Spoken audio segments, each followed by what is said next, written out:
Let's talk more about President Trump's plans, as well as how the Democratic candidates' economic plans are resonating on the campaign trail. Joining us right now for that is Sarah Bianchi. She is Evercore ISI's head of U.S. policy and politics. And Tim O'Brien, who's a senior advisor to Mike Bloomberg's 2020 campaign. Sarah, let's start with you. This mess from the Iowa caucus, what does that mean, and how is that going to play out on the race from here? Well, it's certainly a bad day for the Iowa caucus, and I would like to predict here that this is maybe the last time we'll see it as the first in the nation. Already, many have questioned Iowa playing this role given the lack of diversity in the state, and these results, I think, will be a real problem. I think it's also a really good day for President Trump, who pointed out that the Democratic Party can't run an election. How are they going to run the country? I think certainly for those who outperformed last night, I believe probably Mayor Pete Buttigieg did.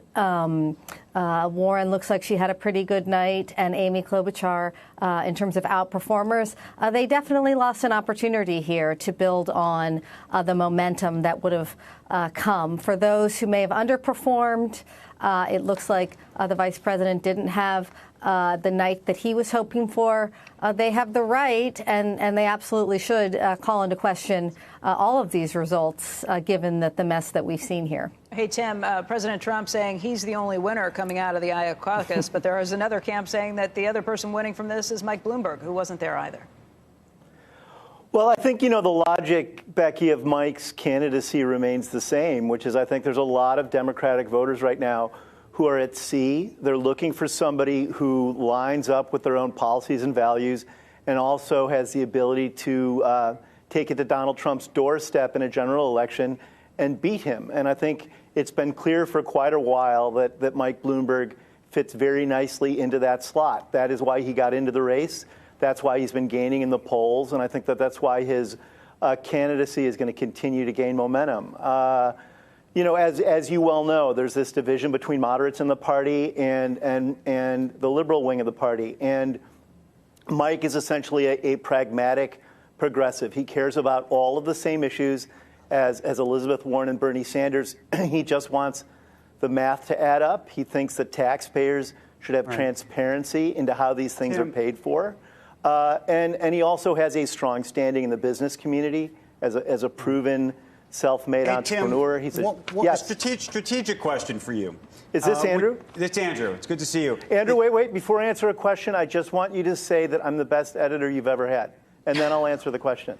Did you work together? Does that disqualify you from doing this interview? No, that was a long time ago. Tim, let me ask you a strategic question, which is there is a view that for Bloomberg to win, or even just within the Bloomberg team, that actually would be helpful, oddly enough, for Bernie Sanders or Elizabeth Warren to win Iowa, to win some of these early primaries in a way to, frankly, freak out, if you will, the more moderate base, if you believe there is a moderate base within the Democratic Party, who will then surge into Mike Bloomberg. Is that a strategy?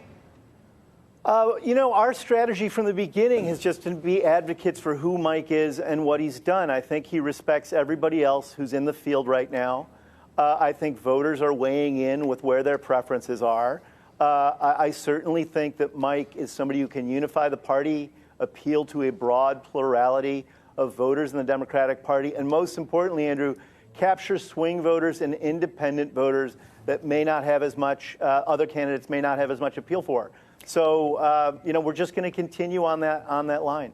Andrew, I just want to jump in here. I do think one of the questions that we'll be seeing going forward is we talk about a progressive lane in this party and a moderate lane, but in fact, the voter blocs don't break out quite as simply. And so one of the questions, I think, for those trying to claim the moderate lane is where are African Americans going to line up in this race? Because we can talk about an ideological and policy slate, but if African American voters people weigh all sorts of different issues here and character issues. And so I think those like Bloomberg, like Buttigieg, like Biden, all those looking to be the moderate in this race are really going to be very dependent on that very key voting bloc. Well, and one of the in that context, there's been a few national polls now, particularly the Morning Consult poll. They polled about 18,000 people between January 20th and January 25th, and Mike Bloomberg's standing among voters of color and his favorability ratings have been surging as well. So we take that as a positive, not only for the primaries, but for the general election, too. Surging to what levels, Tim? His unfavorability ratings, I think, when the campaign started, were around, I think, negative 0.9%, -9 in the communities of color. In the Morning Consult poll, it was up positive to plus 33. So it's dramatic growth. And I think the reason that's happening is we're campaigning in cities. All the other candidates right now are in the first 4 primary states. We are in over 35 states. We've got over 1,000 people on the ground.